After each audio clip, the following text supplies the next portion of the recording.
Hey everyone, thank you for joining us for another Middle Ground episode. Be sure to stick around after the episode because we're going to talk about how we make middle ground and also what we've learned from them. Enjoy. In all our conversations so far, nobody has brought up the rights of the fetus person. Doesn't she have the right, the choice to live? But with that being said, that's a cluster of cells that could not, a lot of the time, exist outside of a woman's womb.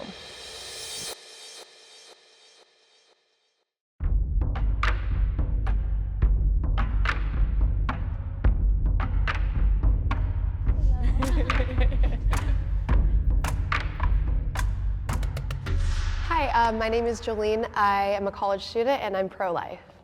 Hello everyone, my name is Timmerie and I'm pro-life and I talk about these issues on my radio show Trending with Timmerie. Hi, I'm Jason. I'm a YouTuber called Pastor Jason Answers. So yes, I'm a Christian pastor. My name is Liz. I work in tech and I am pro-choice. My name is Kimberly. I am a college student and I am pro-choice.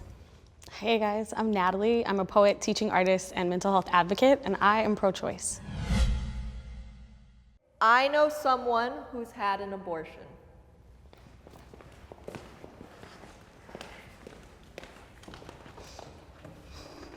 I guess I'll go first.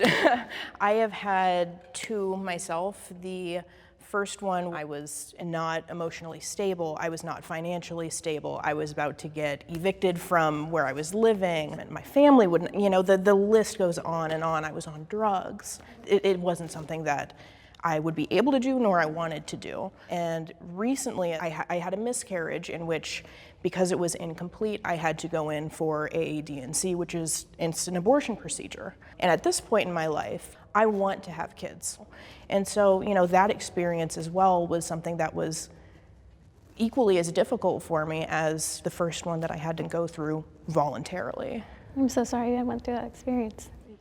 Our church supports WPCC, which is an organization that helps women during pregnancy, after pregnancy, and post-abortion counseling. More than the people that I've met there, my mom almost had an abortion because of me. She doesn't tell me the whole story because she doesn't like to talk about it, but her life was in danger and everybody was saying, just abort the baby, which is totally legitimate if the woman's life is in danger, I believe. But I'm actually glad that she didn't abort me, but had the baby anyway. I was 18 when I got my first abortion. And at that time, I was living with my grandmother. They were very conservative, raised as Catholic Christians. They would probably kick me out of the house if they were to find out I was pregnant. I was still, fresh out of high school, did not have, the monetary needs to raise a child and no place to live, so, yeah. I have had both friends and extended family members who have had abortions, and I'm sure the two of you can speak to this. It's a decision that you carry with you the rest of your life. And I have seen people 2 years later, and I have seen people 30 years later still struggling with the aftermath of abortion. And that's why I think us women deserve so much more than abortion.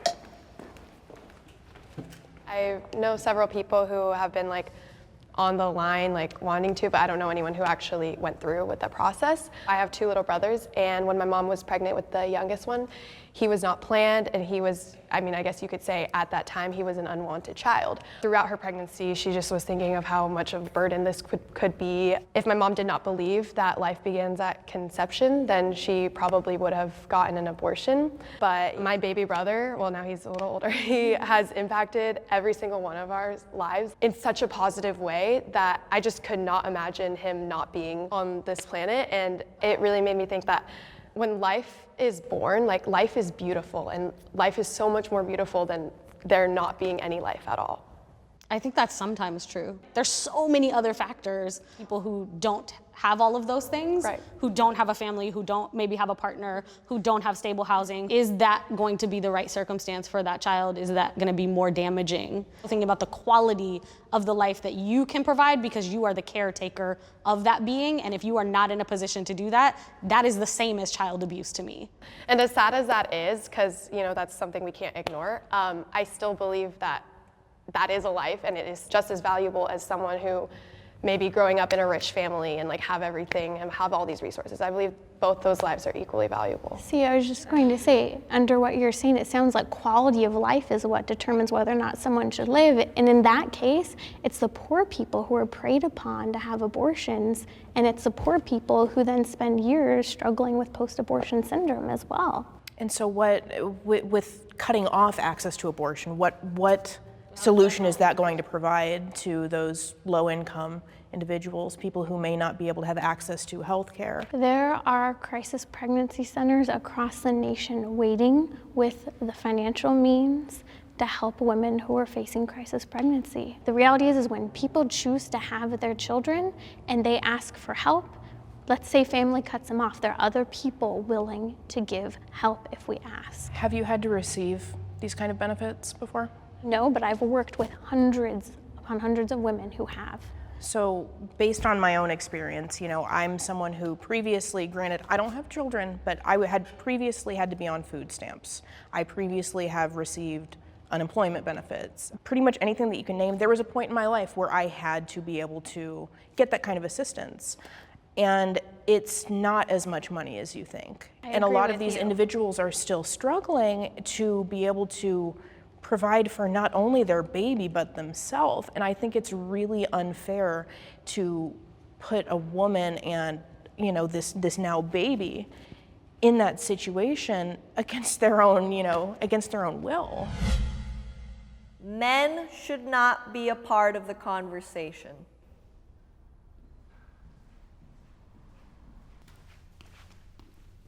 It's not a part of a man's body. It's not a life that they are personally bringing into the world. And I don't think that they should be the end-all be-all to make that choice. Well, I'm the only guy here, and sometimes, even before I speak a word, I feel judged that you have no say because it's not your body. But I have 2 beautiful kids. What if my wife didn't want kids? What if she had an abortion without my say, without my advice? Doesn't this affect my life too, a lot? I actually think everyone has to be a part of every conversation. Now, I don't think men should be the dominant voice in the conversation at all, but I do think that everybody has to work together to create solutions to really large issues. And so, yeah, I think men absolutely have to be a part of it, but not the dominant voice. The reality is it takes 2 to tango, right? I think we can all agree on that. And the chromosomes come from both the mother and the father. That baby is a part of the father as well. I mean, I guess I didn't necessarily want to say that men absolutely shouldn't be a part of the conversation. Where I see it is a lot of the individuals who are trying to make these laws right now are men. While I think that there still needs to be a conversation between a couple, I don't think that it's fair for anybody other than the woman having to go through this to make that final decision on what she wants to do with her body. As a guy, I feel like my statements are more opinions or suggestions, that it doesn't really matter. Thank you for your input, but we really need to make the decision based on what the woman feels. And I feel like I'm more of a second-rate citizen compared to the woman who has to make the real decision. Yeah, I mean, I find that that's like the one place men feel that way versus women.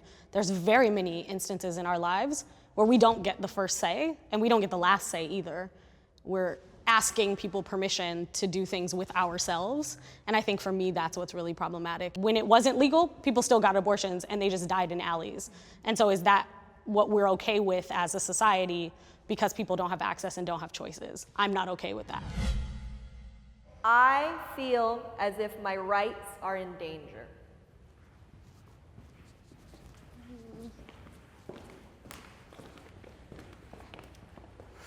Some of these laws are allowing for non-medical physicians to perform abortions and operate without a medical license. So my right to good quality health care is being diminished, but also my right as, one day wanting to be a parent, parental notification, those laws are being swept away. And so parents who love their children more than the facility workers, or at least should, right? They should be able to talk to their child before they make such a serious decision, and the parents' rights are going away. But at the end of the day, that's not their choice to make. That's not their body. And so I get where you're coming from like an emotional standpoint, but I believe that an abortion is a medical procedure, and I don't think that anybody else should really be involved other than the person that's having it. For me, I want women to have the right to make a choice. And there are states that are saying, we will make the choice for you. And that's problematic to me on an equitable level. Attaching jail time and all these things for women, I don't see the same thing happening for men. It's not the women who would be going to jail, it's people who are providing abortions that would be facing criminal charges. So I understand the fear, and I think there's a lot of, could we agree there's a lot of media hype that's creating a lack of communication and a lack of clarity in a lot of areas. And I, as a pro-lifer, do not believe that any woman seeking abortion should face criminal charges. So heated in conversation too. This is me chill. Well, as an American, I highly value my rights and freedom to do what I want with my body and things like that. These days, I've been reconsidering my views on gun control because, you know, there's mass shootings and innocent people are dying. We have to do something about that. And if I have to step back and give up some rights to own certain guns, I'll consider it because innocent people are dying. And I see it as the same thing with abortion. And in all our conversations so far, nobody has brought up the rights of the fetus person. Doesn't she have the right, the choice to live? But with that being said, that's a cluster of cells that could not, a lot of the time, exist outside of a woman's womb. I guess I'm just gonna have to agree to disagree with you on that. In an ideal world, totally. If there were resources and access and support like we wish there were, I would be like, totally, nobody should have abortions because we have a society that supports people. But we actually don't live in a society where that's true for everyone, and so that's the issue for me. Let's try, right? If you don't draw the line at conception, then where's the line? And when I hear people say, oh, like, you don't have the right to choose what to do with my body because it's my body, I feel like I do, because if you were to have a pet animal and it was in your backyard and you beat that thing to death, I feel like we all have moral judgment, and I would stand up for that. But it's not my animal and it's not my backyard, it's not my house. I still believe in my moral compass that I should have the right to speak up about it because I genuinely believe that that is wrong. Abortion is killing human life, and so that is why I feel that I have the right to say something about it. The responsibility of pregnancy prevention is currently equal between men and women.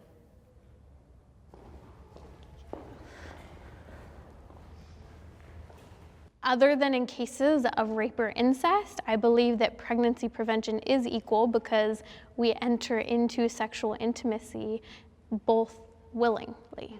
Yeah, I agree with that. It takes two people to make those choices, whether it's abstinence, whether it's using contraceptives. Consent is what I think where prevention starts. Okay, I'll admit it. As a guy, it is easier for us. I mean, even if there is a birth control pill, culturally today, we're not taking that. We're not gonna snip, and it's easier, sorry. No, I agree. They always push it towards women if you don't want to get pregnant. Yes, there are condoms out there for men to prevent pregnancy. However, it's not, nobody wears. Yeah, that's true. In my I won't say nobody. Some people Yeah, right. in my but I experience, understand that, yes. men don't want to. Right. And they've also tried to come up with, various different birth control methods for men. Like, no way. No, and that's don't the want it. overwhelming response. There's so many side effects. There's the possibility of this and that. And, I've had a friend that had a stroke because of her birth control. And I think that it's really unfair that that responsibility is solely being placed on women. Well, and also if it's gonna be solely on me to prevent, then it is solely on me to make a choice thereafter.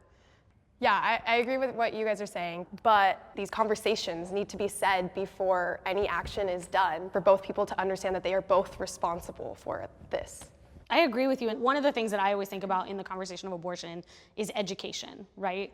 And the education around our bodies, or just consent, right? Or just rape. All of these things are not conversations that are widely happening. I think about my own experience of sex ed in high school was taught by the gym teacher who was also teaching us driver's training.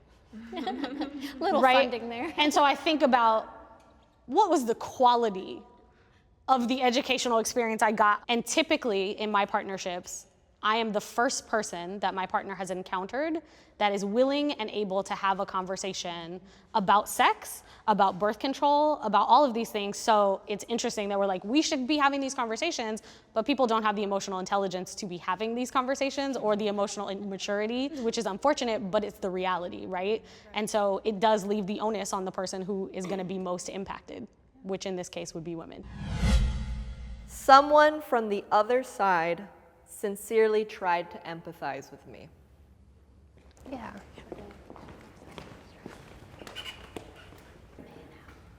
You, Timmery, have empathized with me the most. Thank you for just understanding me and then just, throwing your insight out there.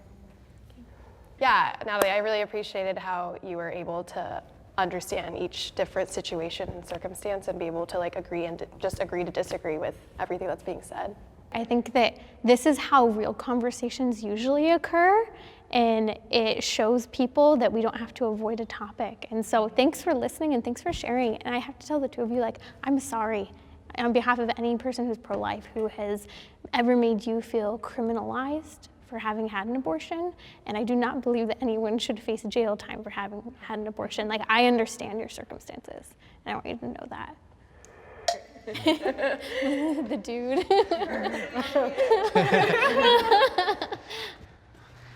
Feel bad, I feel like I picked on you too. Guess that was the odd man out. But I believe in women's rights, equal pay for equal work. There should be more representation in government. But my big thing is that the fetus is not just a blob of tissue, it's a real person, a him or a her.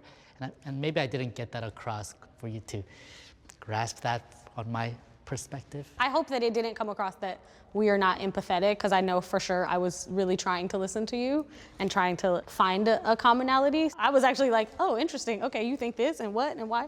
I think those things are super valuable, to not have the same perspective, but still be able to find spaces to align, because that's where the real work is, not us all agreeing. Right. But still, there are some basic things we want for humans and women, and so if that's true, then we all have to do some sort of work and some sort of bending in places to make that be true. Bye, Julie. Yeah, it was nice to meet y'all.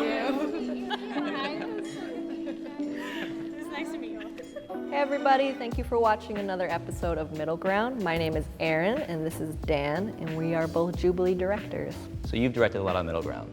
What is something that you've learned having done all that? I think the biggest thing for my own self-growth is it's made me aware of where my ignorance is. This has forced me to really sit down and hear opinions that I shut out more often than not. And it's made me have to confront that and grow from that and be more open. Yeah, I think once you hear it come from another human being, you have to see the human being coming with that opinion. Yeah. Well, if you guys have any thoughts on what you've learned from Middle Ground, please comment below. If you like this, be sure to follow us on Instagram. That's where you're gonna find out a lot more of what's coming up next in our videos, as well as behind the scenes stuff with us. And we'd love to get to know you there. So, see you then.